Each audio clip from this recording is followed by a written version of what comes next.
paying the county commission or reimbursing the county commission, but we expect you to meet that. Now, if you can't, that's something else. But you can't, we have it in our budget expecting $100,000 from you all. And so your budget almost has to reflect the same amount as far as the expectation. What if we can't meet it? That's what, well, it's the same thing like I was just telling you. I mean, it's a different situation with real estate taxes because then the county auctions it off. Just take another example. In the county budget, we anticipate a certain dollar amount for coming from the county clerk's revenues each month from copies and revenues, and most of the time it exceeds that. Sometimes it might be less than that. And like I said with the county real estate taxes, this is what we calculate that should be, and if everybody paid their real estate taxes as they should, then our revenues would be right, 100%. But it never is. I mean, there's a line item in there for expected non-payment, and that's calculated. But once again, it's the expectation. If you can't, then we'll address that later. You want to auction us off? Okay, we do have a motion on the floor. Ed has made a motion for $7,000. He was working on the budget, on the 2014 budget. You're already in discussion with Ed before you can make a motion on how much money you need to approve the budget or support the budget. So back to the budget. Do I hear a motion that concerning the budget?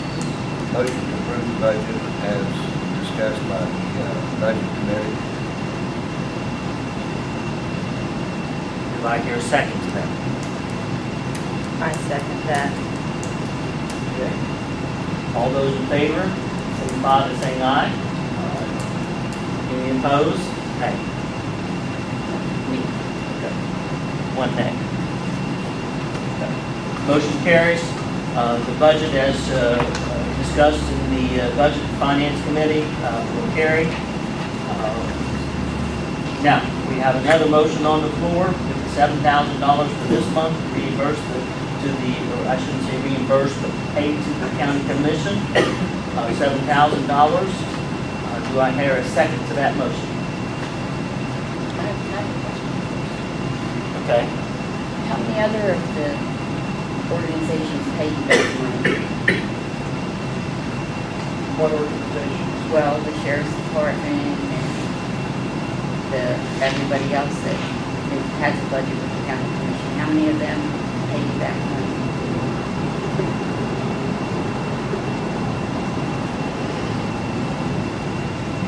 I mean, it is a county organization. May I ask how many other county organizations bill and receive funds in separate from the tax and are covered by their equipment, their building and everything is covered by the county commission? Sheriff's Department. Sheriff's Department is a constitutionally established office of the county, as in the county clerk's office, the circuit clerk, the assessor, the prosecuting attorney. All those offices are down as a constitutional office, whereas the DCAA isn't, and they bill. So that's the difference between the sheriff's office. Sheriff's office doesn't go out and bill every time they make a call. That's the difference between the sheriff's office and the DCAA. This is not a constitutional mandated organization.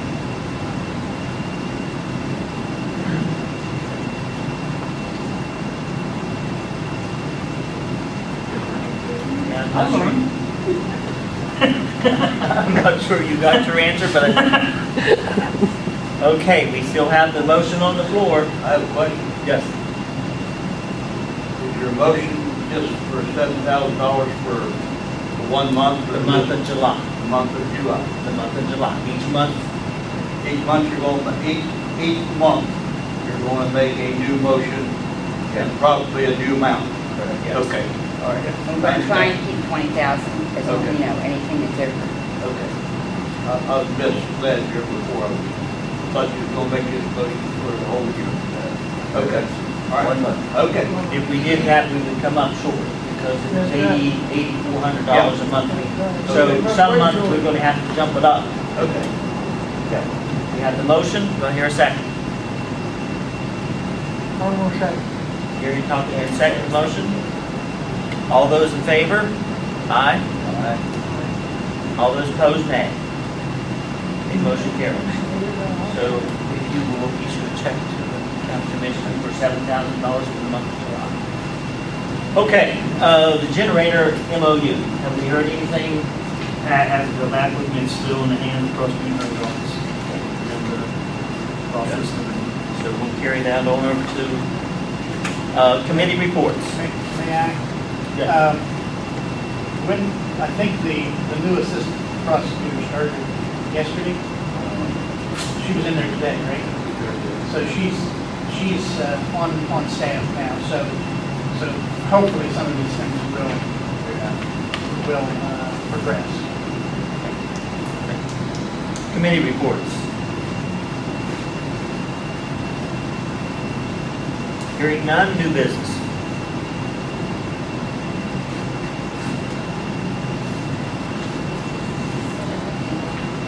I have some new business, I can bring it out now, you want to wait, right?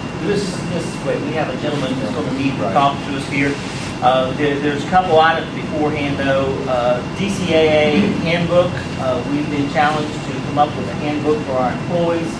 I personally have contacted Lewis County and I have a copy of theirs. I think, Randy, you told me maybe you had a copy of Marion County. I think at this point we need to set a committee to work on this and get it done as quickly as we can so we can get it through the channels and see if we can get it approved. So at this point, I'd like to appoint a committee of Ed, Missy, and Gary to be on that committee. And I will provide you a copy of that so you'll have that. Okay. Yes. Your handbook that you're going to develop, is going to be different from the handbook that the courthouse has? It'll For be in employees? addition to, it's specific to employees of the DCAA. Why? We're going to try and get some of the holidays. There's a lot of things that is not addressed because of uniform issues. The handbook for the courthouse is addressed on 8-hour issues. We work 24 hours, 7 days. The courthouse doesn't. And days like Black Friday and things of this where it's a courthouse holiday, we're paying 24 hours overtime for these guys working it because the handbook says the courthouse will pay that. And it's just an astronomical amount that we're paying out in overtime issues for holidays. And then to discipline employees for uniform type issue problems and smoking issue things because we have a smoking area here and we're not supposed to smoke there. The handbook committee is designed for, the handbook at the courthouse is designed for the courthouse. And just like the sheriff's department has a provision in there that says, see Sheriff's Department handbook. We want to do the same thing with ours so that we can knock some of the holidays down and have more control over our employees. We want to do it in a formatic way where the handbook committee at the courthouse can approve it, and then of course it all falls to the county commission to approve it. And then once it's done, then we'll actually have ways to govern our own employees in a means that affects their daily work schedules. Very interesting, right? your stamp? No, by no means. You're still gonna pay anything over 40 hours? Yes, ma'am, yes. Yeah, what I'm getting at is, like, at the courthouse, if you work, or if you don't work, you get that 8 hours of holiday pay for Christmas and Thanksgiving. Our people, if they're off that day, they don't receive a penny. They don't get $1 for the holiday because they're not working. But the ones working it are actually getting the full 24 if they're on that gambler 24 hours. So we're having to pay them overtime because when you figure their schedule, at the end of the week, they have more than 40 hours because the way the schedule rotates, we're paying overtime for that holiday pay, for that 24 hours. So this way here is going to be a way for us to cut our payroll back a little bit, and maybe the ones that are off, do like the courthouse does, makes they actually give them a little bit. You know, like the courthouse pays employees that's not working that day, 8 hours holiday pay for that day. That would be great for the ones that are off, and still provide time and a half for 8 hours for the people that's working, and still save money. So it just, the handbook committee will allow us to address that and be more functional with what we have. And once it's developed, then we need to give it on up to the next channel, which is the wage and hour committee for the county, is my understanding. Actually, once we approve it and figure out what we want to do with it, we have to go to the county commission and request that they assemble the handbook committee. And they'll assemble the handbook committee, and we'll meet with them and give them what we would like to do and have added. And then they will meet and decide where they can put it, if they can put it. And then once they figure all that out, and that figures it meets all the criteria for wage and hour, then they'll approach the commission with that, and the commission will have to approve the additions to the handbook, the courthouse to add the M40's addition to them. Like I said, it's a process, it'll take a while to get down, but it allows it to cover all boundaries. Did that answer your question? Did it answer mine? That answers my question, I got another. Okay. Okay. I guess I could direct this question to Randy, because he probably can answer it better than you guys got there in one thing. Why didn't the other board come up with this? They you ever did. talk about it? Why? We always talked about it, and it was always on the agenda, but it never got followed through. We have a handbook that Donnie Lindsay put together when the organization was started. That handbook follows the guidelines of Marion County. However, to my knowledge, it's never been approved by the county commission. So this board being aggressive towards that, because we talked about wanting to be more restrictive with things, this process is through faster, but it's been there for the past board, but never got followed through. It's one of those things that slipped through the crack that never really got followed up with.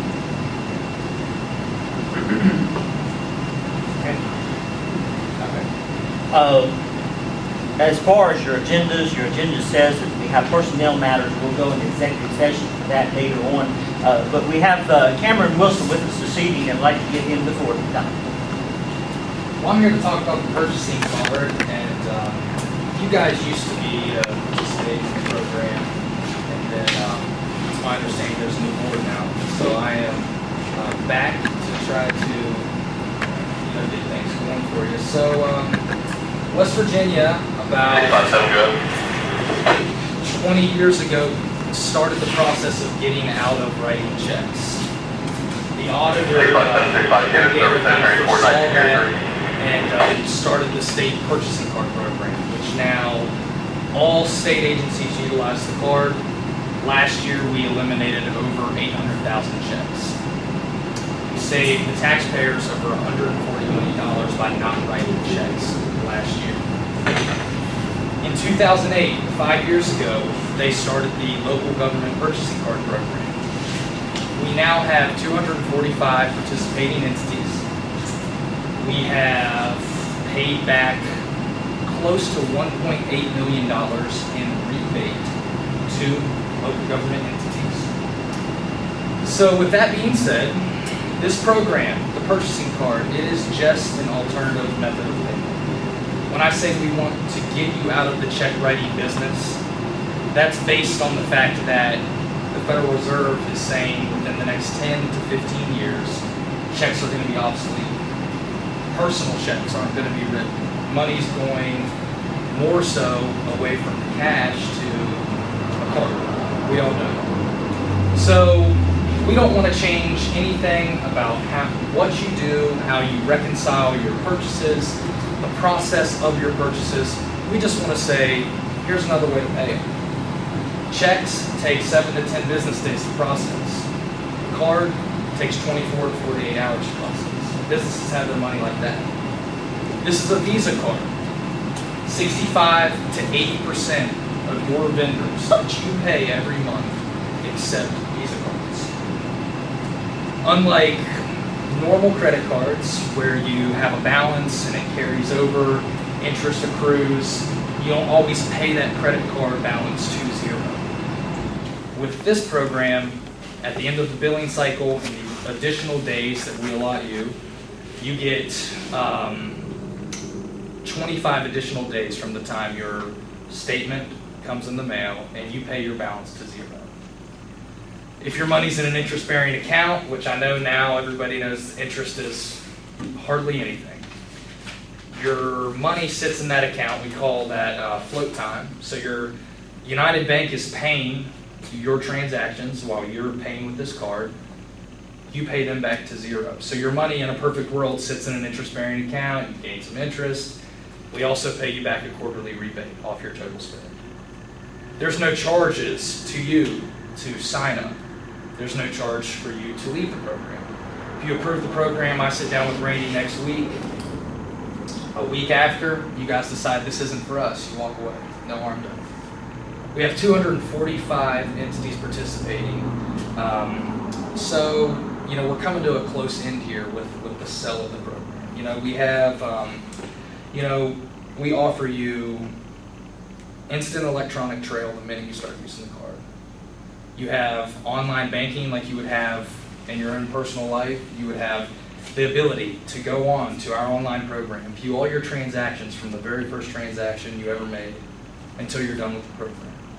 You have controls. We have entities that use this card to pay one thing a month, or maybe they use it one time a year, or they use it for everything they can.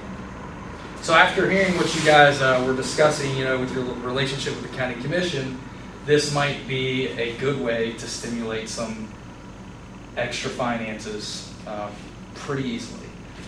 We offer you immediate customer support, unlike any other card program you can get. We have 5 field reps in the state, the state split out between all of us. I live 35, 40 minutes away. We come, we sit down, we show you how to do things. We say, if you want to come up with a policy for this program, let us help you. If you want us to help you pay bills, figure out what vendors you can pay starting out, we will help you. We will help you do, as Randy would know, he could always get a hold of me. So the last, let me see if I'm forgetting anything. The key, in 17 years, the state has lost 0 taxpayer dollars to fraud. With this program, we offer you $100,000 Visa liability insurance per card. That protects you internally. So let's just say somebody runs off and spends $100,000, you will get your money back, guaranteed.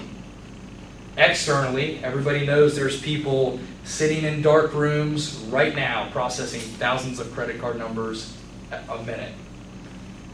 You're always protected from external fraud, 100%. The state legislature a few years ago passed a law that intentional misuse of the card is a felony. More than likely you will go to jail, and if we don't prosecute, Visa will.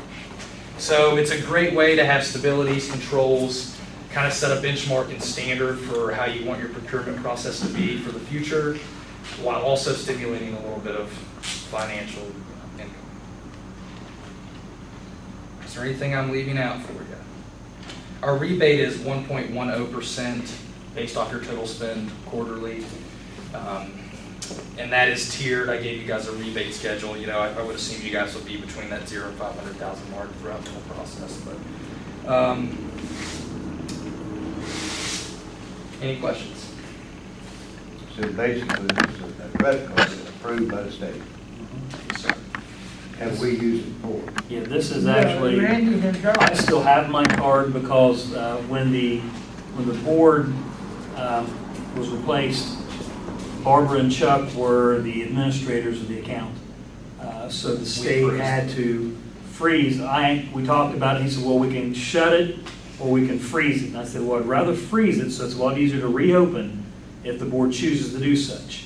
If they choose not to, then we can just close and be done with it.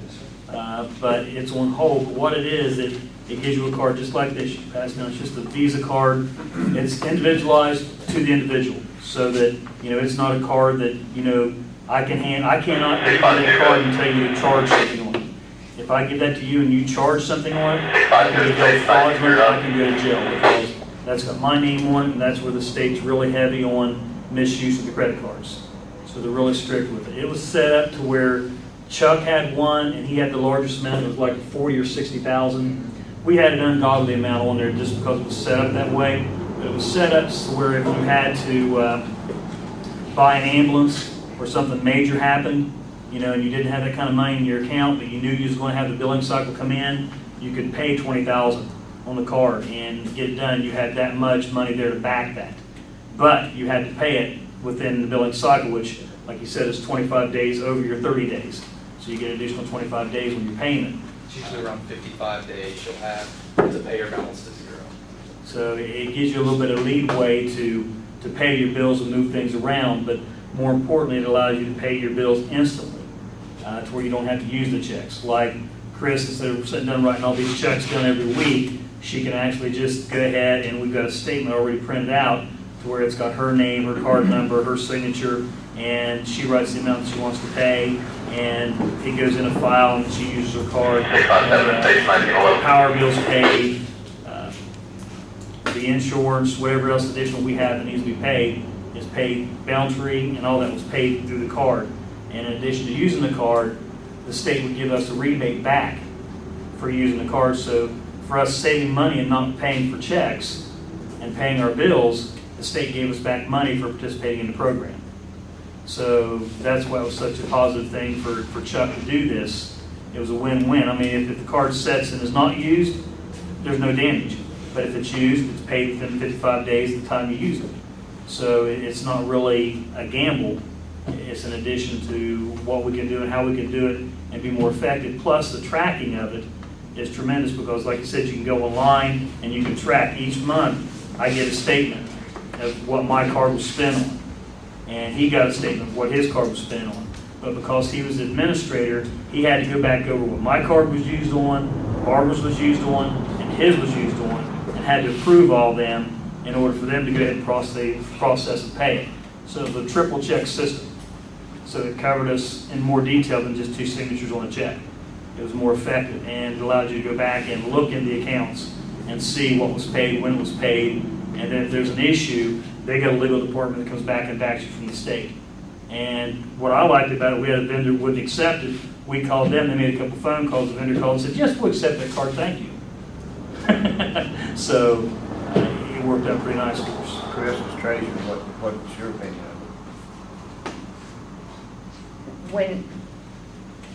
Okay, I have a headache. When we pay the bills, okay, it goes on the Visa card.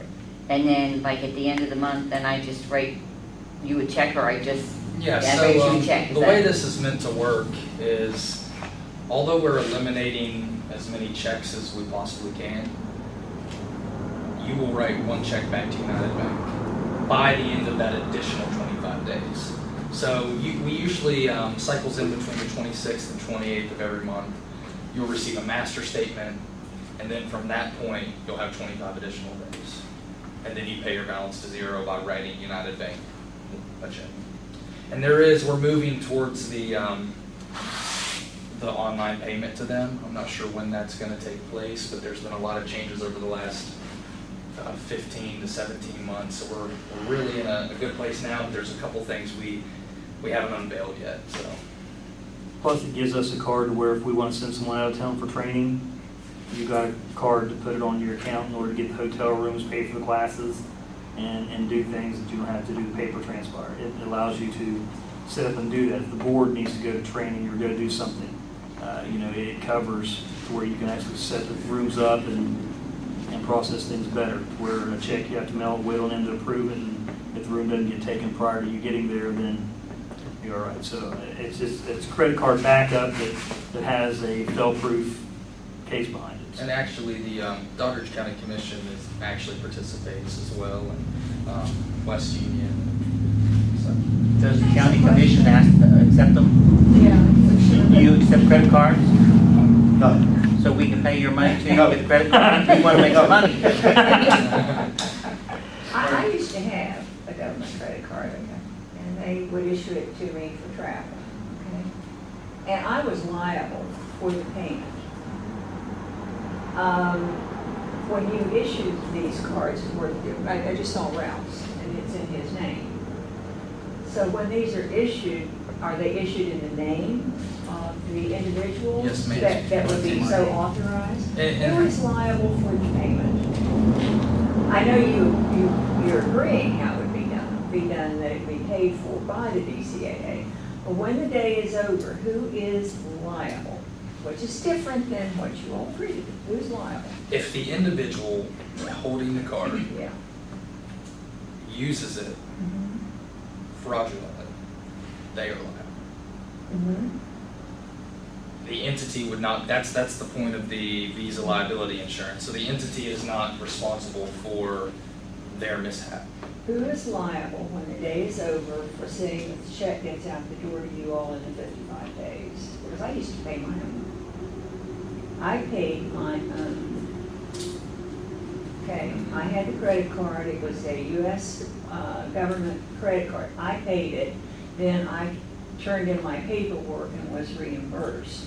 The entity is. The entity Yes, ma'am. is liable for the payment. For the payment.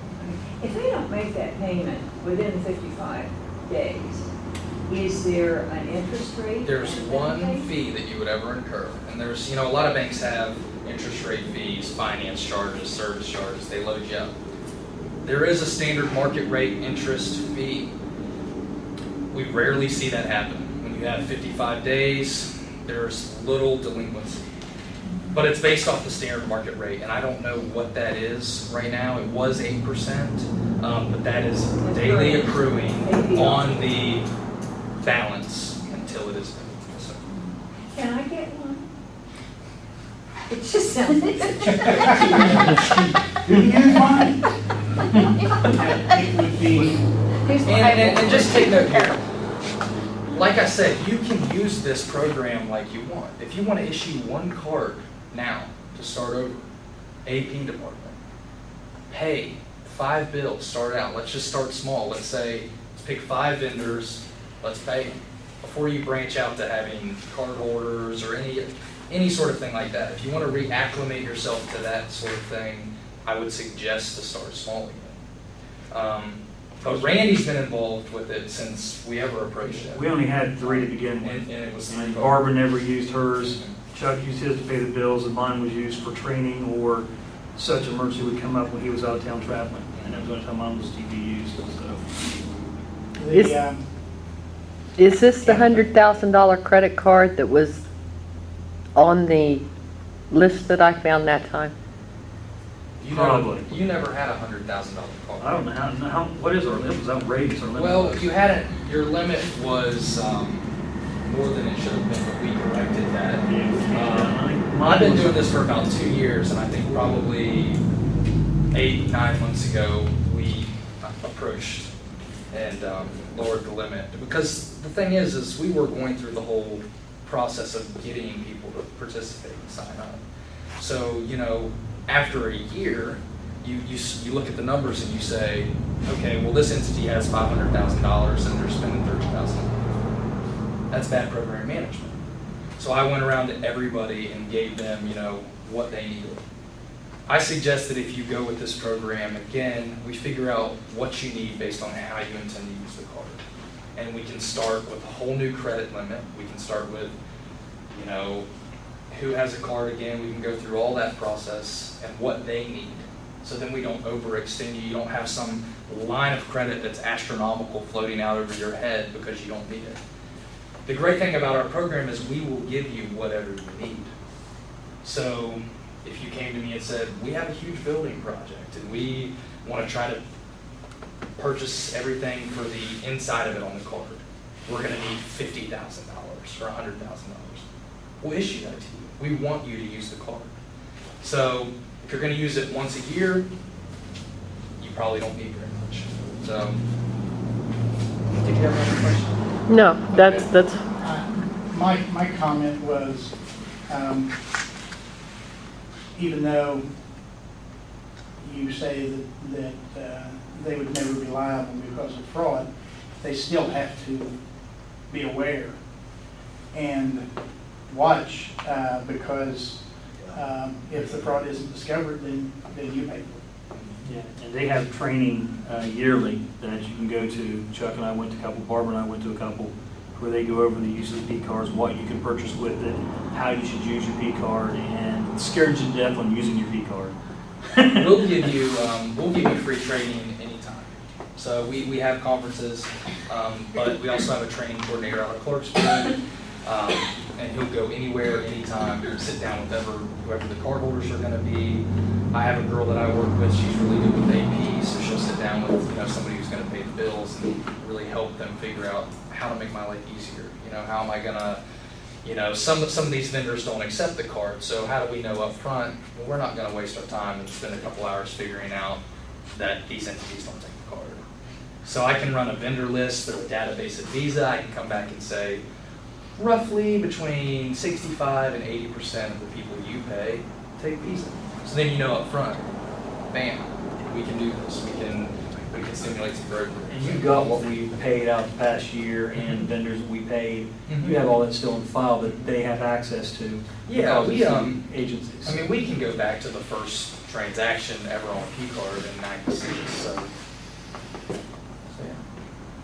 And your first name again? My name is Cam, C-A-M, and then Wilson. Okay, Ken and Cameron, K-A-M? C-A-M. C-A-M. Yes, ma'am. I'd like to make a motion to begin discussion, Okay. and then we can amend that motion, but I'd make the motion that we begin using that card with a $20,000 limit, and 2 cards, one to Randy and one to Chris. And with the agreement that we never charge more than we know is in our account balance, which is going to be roughly $20,000. So we wouldn't charge a big amount that we don't actually have in hand that day when we make that charge. So we don't overcharge.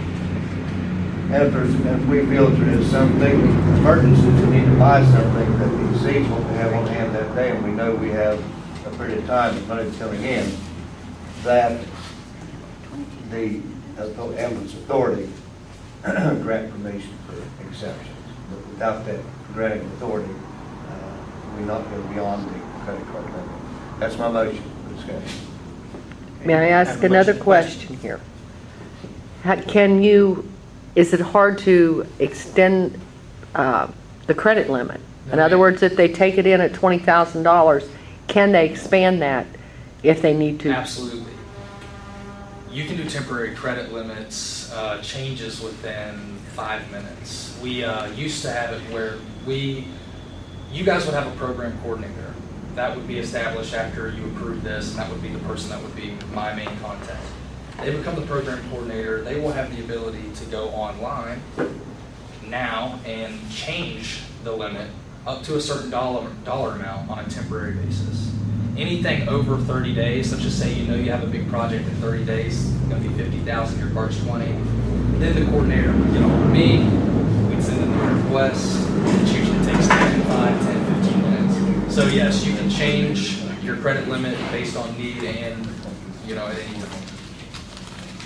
And with the 20, I think we paid out 22 this month. We paid $22,087.72, all of them accepted credit cards. Okay, during the point of program coordinator, I'd amend my motion to appoint Mr. Bailey as program coordinator. Mr. Bailey. He's the president of the ambulance authority.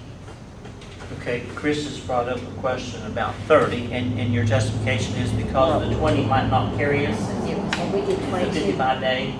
we had 22,000 in bills this month, $22,000, it was 22. And you probably aren't going to be able to pay all your bills. I mean, you're going to have some vendors that aren't going to take it. but if you can get a good percentage of them, I would recommend that your program coordinator is somebody that is going to be looking at the transactions on a bi-weekly, weekly basis. Somebody that is going to be using the card to pay transactions. 24/7. That's the main person. And that would be my suggestion, because you want somebody who's got their hands on things, or at least the program coordinator is just the eyes and ears of the program, but there's somebody that is hands-on. There's somebody that I'm going to be spending some time with, over the next 1 2 months to get them up to par on how this works. You could have an assistant because. Yeah, you can have Chuck 2 and Barton program both coordinators, was you can charged. have a sub-coordinator. They're just our main point of contact. They're the ones to sign off on new card applications. They're the ones to do temporary increases on cards. I can take the authorization. So, and are you, There'll be 2 people, right? what would be 1 or 2? I suggested you would do 2 just in case one's out. That's Yeah, what I was thinking. yeah. And then somebody else can get that sort of change.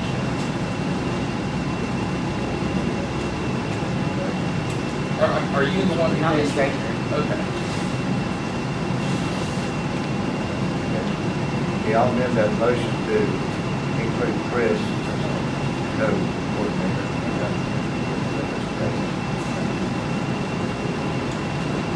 Okay, are there any other questions?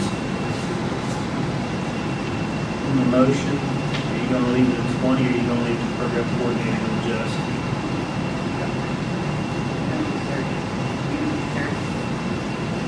We're just in discussion.